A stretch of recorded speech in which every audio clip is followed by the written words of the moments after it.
Barbara died January 2nd, 2009 of brain cancer. And she had an illustrious career. And in April of 2009, some few months after Barbara died, I decided that it would be a wonderful thing to start a foundation in her honor. So I went to the management of the firm, and they did not hesitate in supporting the foundation and what it wanted to do. It just says so much about the culture of the firm and its long, long history of doing pro bono work going back many, many years. Alfie Putnam wrote, "The overall mission of the initiative is the enhancement of the economic, health, social conditions, and civil liberties of low-income and disadvantaged people. We can think of no better way to honor Barbara's memory than to continue her work in this fashion." And I think that just says volumes about what Drinker Biddle is about and what the foundation has been trying to do for the last 5 years. The concept and the need that our lawyers will, of course, serve the business community, but just as important, serve people, individuals that otherwise will never have access to legal representation and won't have the protection of their legal rights otherwise. That's what we should be about. That's what Barbara McDowell was about. Barbara was just a wonderful person. She was a brilliant lawyer and a wonderful brief writer and an incredible oral advocate, but she was also just an even better human being. One of the things that I think brought Barbara to legal aid was the idea that every single person's cases matter, but that also it's wonderful if you can take an individual case and then get a ruling that could help hundreds, if not thousands. And that was the extraordinary thing that the appellate project at the Legal Aid Society, that now is named in Barbara's honor, does. And it's also the extraordinary thing that the Barbara McDowell Pro Bono Initiative does.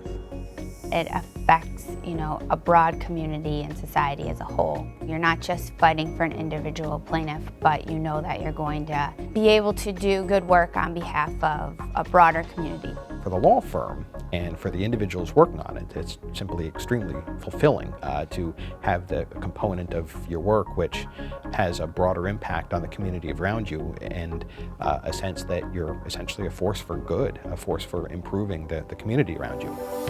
We're targeting cases where the impact will transcend that specific case and will ultimately lead to a broader social change. We brought the case against the District of Columbia for not having emergency preparedness plans for the needs of disabled persons in DC.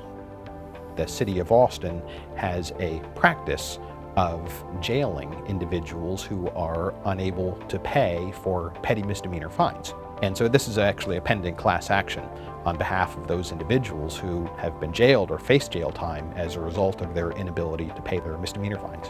One of the things that was the most important, and where sort of the commercial litigation background of the firm helped inform us, is that the partner kept stressing over and over again how it was so odd to him that the government couldn't do that, which a lot of the same entities that he represented were perfectly able to do, provide materials in Braille, provide materials in other alternative formats that our clients who are blind and visually impaired desperately needed to interact with government agencies on a day-to-day basis. So from his point of view, he would have thought that it would be the private industry that would have been the more resistant.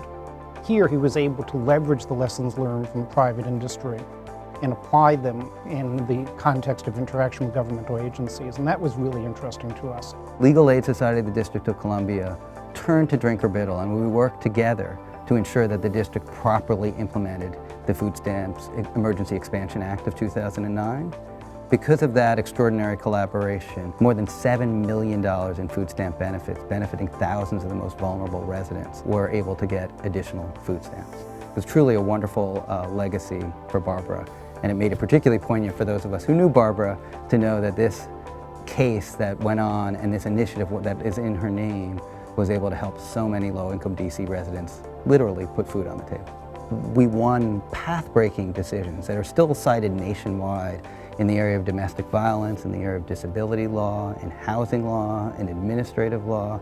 So one of the things that's really wonderful for a lot of us who knew and loved Barbara to think about is how much her legacy lives on in individual cases. We're facing a monster of a class action litigation, and the Barbara McDowell Pro Bono Initiative was critical for our success in this lawsuit. One of the things that we were so gratified by is that the degree of passion that everybody involved in the case committed If there was a cap, and we don't know, it was clearly, and maybe I shouldn't be saying this, but clearly the firm blew past that cap. The Barbara McDowell Pro Bono Initiative and Drinker Biddle were passionately committed to ensuring that there would be good outcomes in this case for the blind and visually impaired in New York State, and there have been good outcomes, and we are so grateful for that. It's really wonderful when law firms step up to the plate and devote their resources and their hours to help advance the public interest the way the initiative does.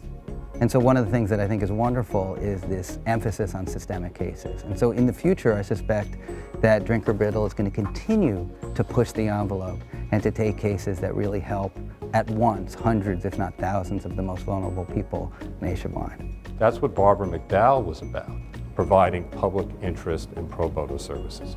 I'm proud that our firm has served this initiative, and we have continued to promote what Barbara McDowell represented.